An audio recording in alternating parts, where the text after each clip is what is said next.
All right, hello everyone. We are back here for episode 9 of the Beyond the Whistle podcast. I'm Dylan Pescatore. I'm here with my guys Ian Nicholas and Cortland Parrott. Last week we had a special guest in Chris Shern from the Yes Network who covers the Yankees. Now we're going across the country now to Alex Faust, the LA Kings play-by-play announcer. Alex, thank you for joining us. Thank you for having me, guys. I appreciate it. Yeah, for sure. So it's always great to have special guests come in. You know, Ian and I are really into the play-by-play announcing and trying to get into the business that you are excelling in now. Cortland, more of a behind-the-scenes guy, but we're all TV-oriented, and we just want to know how you're doing during these times where really nothing much is going on. Surprisingly busy, actually. Obviously, not a lot going on in terms of live games, but I think, like anybody else in the sports industry, we're trying to engage with our fans. We're trying to, stay relevant in a time where there's no live event programming to go on. So we've got a call set up with a couple prospects that we recently signed, introducing them to the LA media on Zoom instead of a press conference. We've got some video game initiatives that we've been working on over the last couple weeks. And then, we're airing classic games on Fox Sports West. So kind of taping some introductions and some programming, bracketing those. So we're staying busy, strangely, in this time. But otherwise, just like you, staying at home and trying to follow the local guidelines and ultimately staying safe. For sure. Well, you want to ask our first question today? Yeah, it's interesting to see your career and how you guys are changing. But how did you start? How did you start getting into broadcasting? It was actually in high school. I was, well before esports was a mainstream thing. I was involved in simulated racing, what they now refer to as iRacing. And I did, commentary on some of those events. Nothing major, and I've always wanted to be in broadcasting and didn't have many outlets in high school. Going to a New York City public school, it's not like we had outlets to do much in the way of broadcasting work. But that happened to be one of them that was available. My parents both worked in the industry, so that kind of exposed me as an early, as a kid to the broadcasting world. But I really got into it in college, and especially after getting a chance to work with our student radio station at Northeastern University, chance to dive right in and work the board or call games or be a studio host or do reporting work or write. I had so many opportunities there to get involved, and that really got my start, I guess, in a fully fledged way in broadcasting. That's very interesting because all the time we hear as young broadcasters, take any opportunity you can get. And I know you do a ton of different sports. And it's interesting that you started in a simulation with video games. That's awesome to see how you got your start. You just took that opportunity and you ran with it. So as you mentioned at Northeastern, you were able to hone your skills and you did a lot of great things there. You won the Jim Nance Award from STAA. And then also you became one of the youngest broadcasters ever to call a basketball game for the NCAA tournament. So tell us about the opportunities you had up in Massachusetts at Northeastern and why you took your talents there from New York to Massachusetts. Well, it was one of those situations. I don't know if taking talents anywhere. I didn't even know at the time what I wanted to do with my life, let alone wondering whether broadcasting would be a career. I really enjoyed my time at Northeastern, not just because I had a chance to call hockey games there, but I had a really well-rounded education. I studied economics and political science. I didn't do a traditional broadcasting communications major. I felt it was more of a passion project, really. I was interested in it because I enjoyed it and I loved it. I wanted to just do it rather than sit in the classroom for it. Maybe I would have been better off if I took some of those classes, but you never know. I got a great education and a great job out of college. I worked at Northeastern. I don't know if you're familiar with their program, their 5-year co-op program, but I got exposure in a variety of different industries and actually intended upon graduation to not work in broadcasting. I wanted to get out and have a real job that would pay the rent comfortably.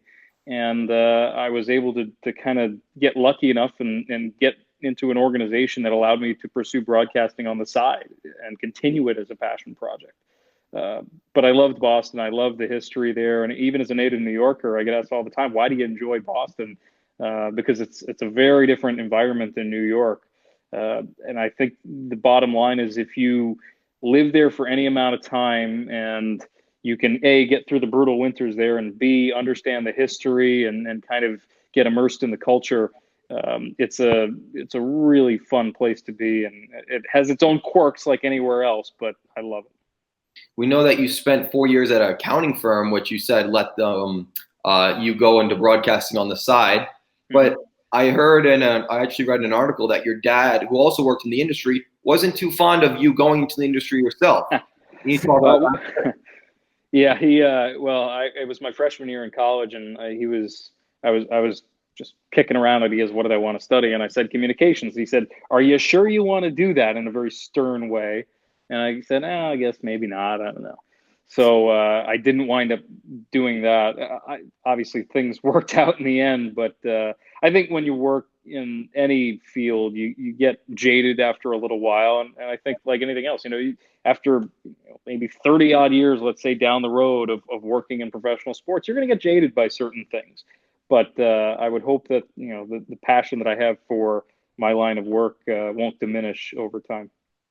That's cool to see how much passionate, and although your parents were in it, they didn't really want, and you still persevered.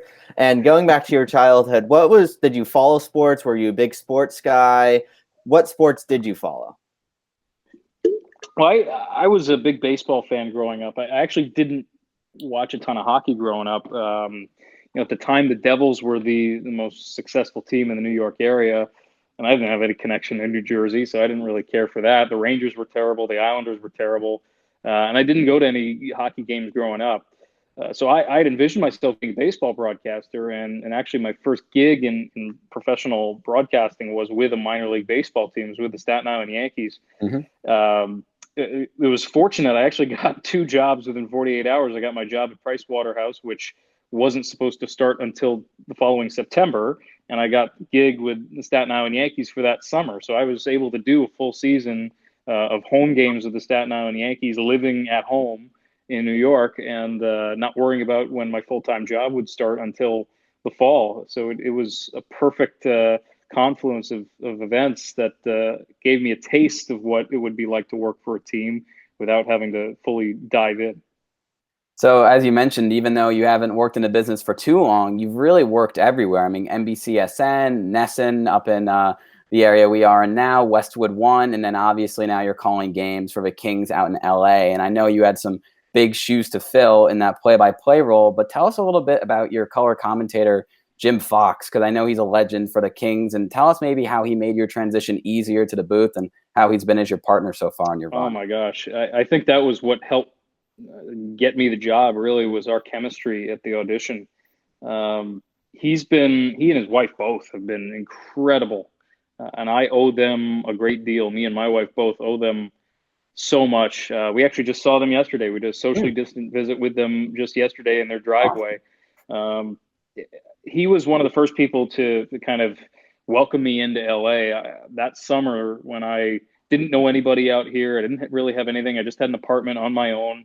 My wife, my future wife at the time, hadn't moved out here just yet. So he and his wife, Jim, and his wife, Susie, invited me over for dinner. I don't know how many times that summer, and introduced me to their friends, and really made me feel welcome and at home.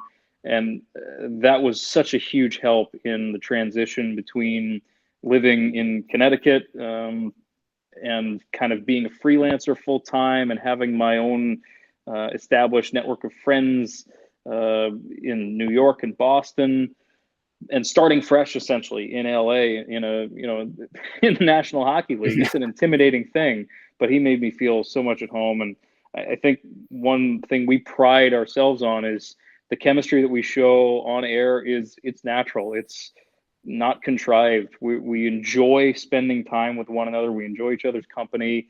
We enjoy poking fun at one another all the time. And I don't think you could ask for anything more in a partner who you have to spend, 6+ months with. I probably see him during the season more than I see my wife. That's funny to hear. Ian and I were always searching to be a better color commentator to the other. And it's great to hear that you have a great relationship with Jim. Let's go to the man that you did replace, Bob Miller, who retired after 44 years. Is there anything you picked up on what he did, or maybe some other announcers that you heard?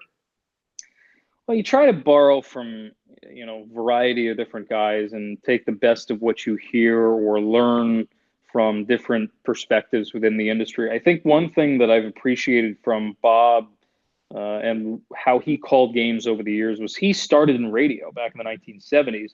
And for many years, the Kings were simulcast on TV and radio.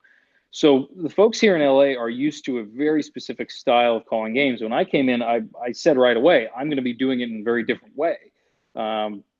Not because I didn't like how Bob called games, just I have my own style, right? And the Kings hired me for my own style.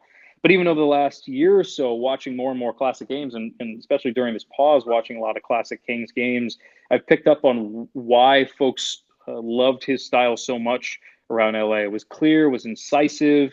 It was in many ways no frills, right? It just got you the nuts and bolts, whatever you needed, and there wasn't a ton of peripheral storytelling. It was a different era back then. But Bob's advice to me, even though he called games in a very distinct way, and the audience here in LA loved it, was you have to be yourself, because people aren't going to respect you, and you're not going to have credibility with the audience unless you're yourself on the air. So I haven't really deviated too much. I've made tweaks over the years, just listening to other guys call games in the league, just picking up on best practices. But bottom line, I've tried to be myself the whole time that I'm on the air. If you're not, you get found out pretty quick. That's a good message to share with some young announcers as Ian and Dylan are trying to find their way, find their little niche that they have. One question I was very interested in is there's not many places in professional sports for announcers. There's many announcers who stay there for 40, like Vin Sully, and we were just talking about Bob Miller. When did you feel like you had a place in the broadcasting industry? Was there a point in your career where you got a certain job or did something that you said, okay, this is a sustainable future for me? Well, it was really right around the time I quit my day job, right? I was still working nights and weekends in sports along with my day job at PwC. And right around the time where I quit, it was in the fall of 2016, maybe a little bit before then. I forget the exact timeline, but it was right then where I said, you know what, I've got enough income that I can try to make this work. And I wasn't exactly, making a great living doing it, but it was enough work between a handful of games at ESPN, a handful of games at Fox, a handful of games at Ness, and it was stitching together freelance work that I felt I could make it. But getting hired for this job was the ultimate validation, because I think at any level, until you reach the highest possible point you can in the sport, you're still striving. And even today, I'm still striving. Even today, I'm I'd love to call a Stanley Cup final for a network. Probably not going to, be a thing I could achieve for another 20 years yet, but it's something that I'm going to constantly strive to get better at my craft so that I can achieve that goal. And I don't think any broadcaster is truly satisfied at any point in their career. They're always trying to strive to get better. And those who don't, you quickly will find out who they are. Things will get stale. Those who constantly hone their craft and work on improvement are the ones who continue to rise up the ladder in this industry. That's really important, I think, for Dylan and I to hear. You can never be complacent in this industry, and you always have to find self-critique and have to get better. So I know you call a lot of games in a lot of different sports. So I know preparation, obviously, for a game is big. And Dylan and I, we try to prepare our best in high school. But what is the preparation process for you? Has your dad given you any tips since he was in the industry? How does it vary from sport to sport? What is that like? Are you like computer guy with your prep, papers, folders? Are you old school, new school? What is it like for your preparation for the average game? I would say I'm very much new school when it comes to how I organize my notes. I've got, these computer printouts in size 7-point font. Wow. That I put together. But my dad was not really in front of the camera, so I kind of had to go it on my own, which was great. I had to learn. I had to fail. I had to make mistakes. I had to find ways to improve. I had to overcome fear of failure.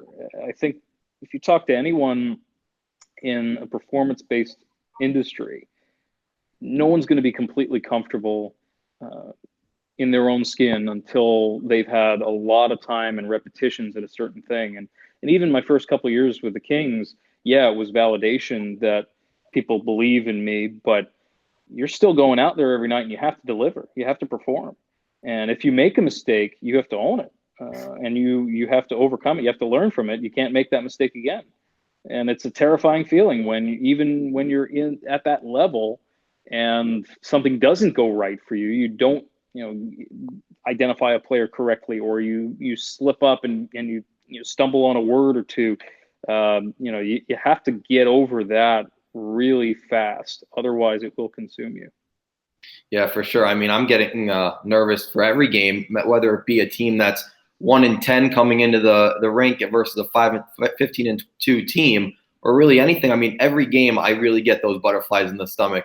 And I want to bring up another big game that you called, the series between the Sharks and Vegas last year. Was that Game 7 the most just crazy, improbable game you've ever called?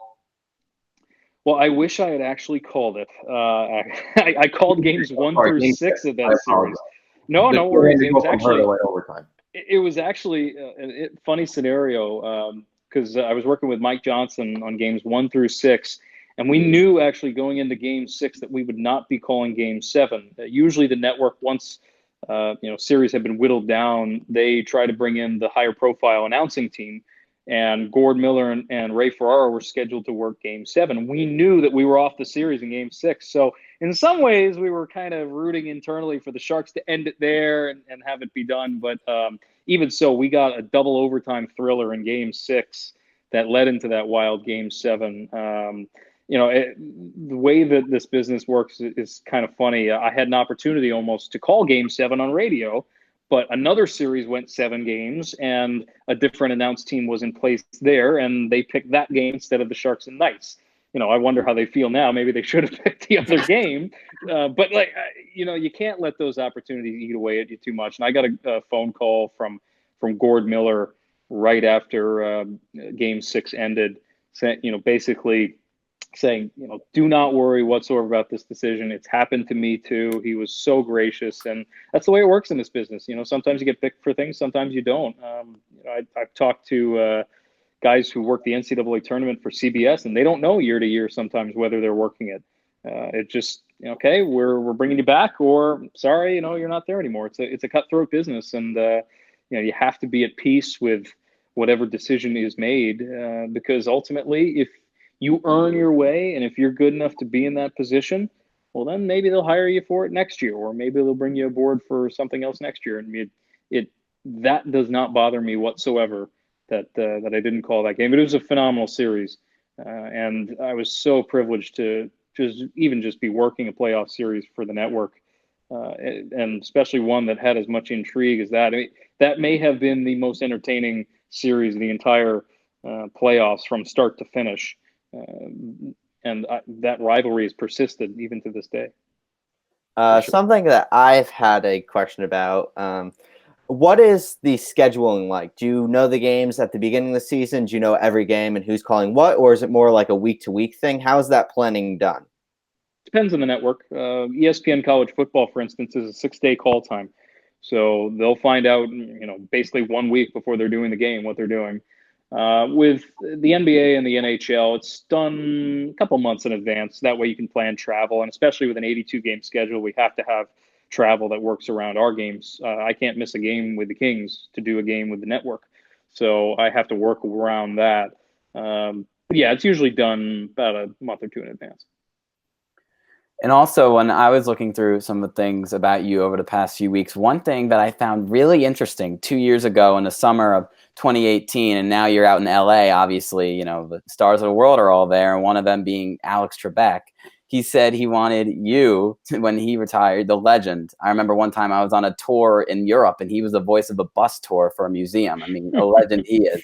And he's such a great work on Jeopardy. He said he wanted you, because he's a big LA Kings fan, and I bet there's a lot of celebrity fans of the Kings, to be the next host of Jeopardy. Now, I know, you're in Kings mode now and you're doing everything you can, but would you have any interest, maybe not just in Jeopardy, but in branching out in something that's not sports related in the future?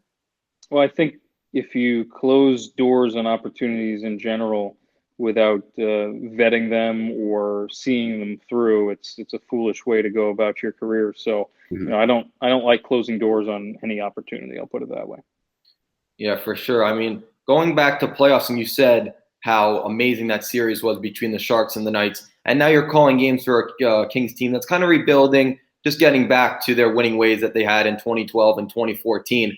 When you're calling, let's say, a game 78 for the Kings versus a Stanley Cup playoff game, do you have any different sort of preparation? Do you somehow get more hyped up for the playoffs? I mean, I would if I were you, but in your opinion? I think it's natural to do that. And it's preparation in a different way for a national game versus a team telecast is different anyway, because we're telling stories that align more closely to what our fans would be interested in LA. I think the bottom line is, I'll even go back to last year in the playoffs because I rewatched that series for the first time because they were re-airing it. And I learned so much doing that series about kind of living in the moment and kind of letting things come to you. And I realized that, you can call a game in a similar way in the postseason. And I wound up doing that to what I had in the regular season. You don't have to force it because the excitement level is brought to you by the fans and by the action on the ice. And granted, there are going to be big moments that you have to be ready for, and you have to step up in the big moment and be ready for it. But I'd be foolish to say that you change your approach entirely. I think from a storytelling perspective, you have to keep in mind who the audience is. And for Game 78 of the Kings season, when they're out of the playoffs, okay, we know that audience has a certain understanding of where the team's been. And if you're tuning in for Game 78, then you know a lot of the stories. We probably don't need to rehash those. If you're tuning in for Game 4 Stanley Cup playoffs, first round series, we might have to introduce you to some of the storylines from these teams going on. So it just depends on the game, and you have to know your audience.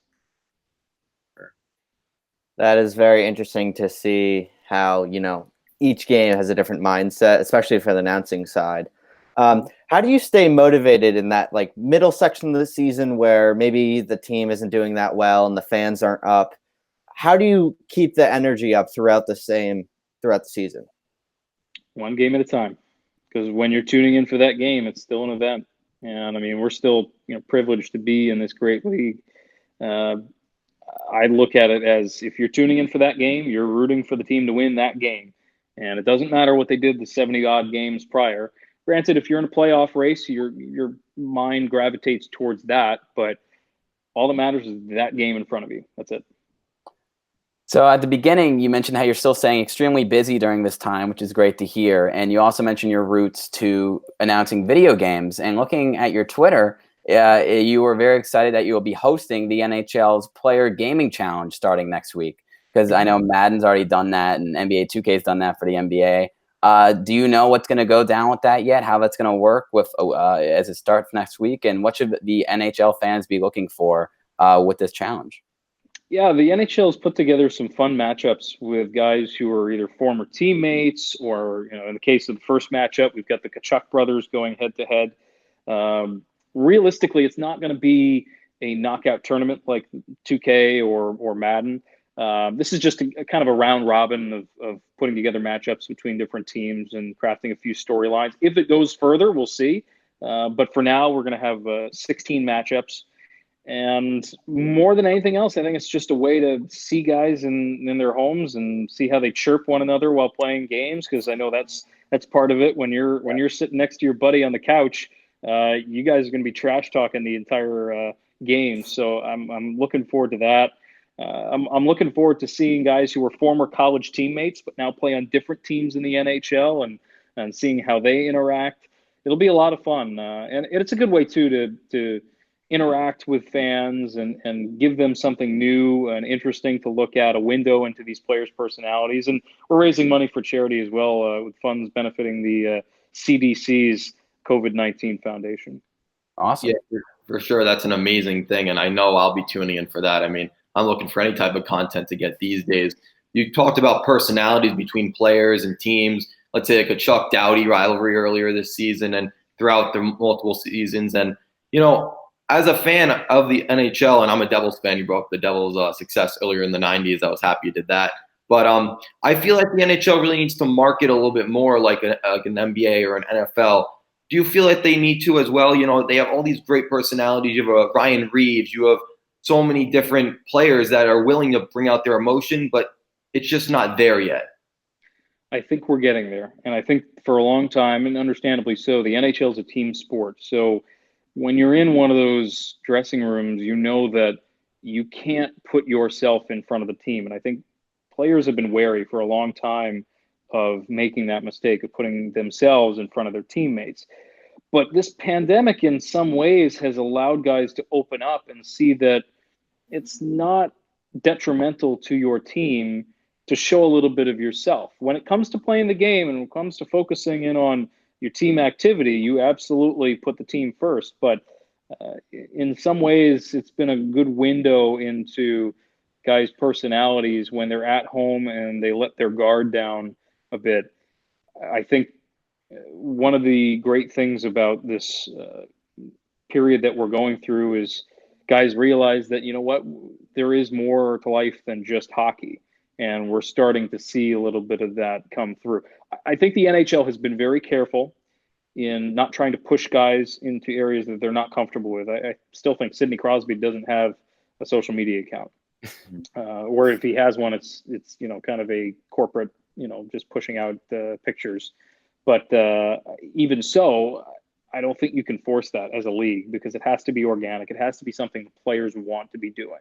I think of the NBA in many ways, it's been organic. The league has picked up on things players have been doing, and it's become fodder for talk shows over the years, but it was completely organic. It was started by the players.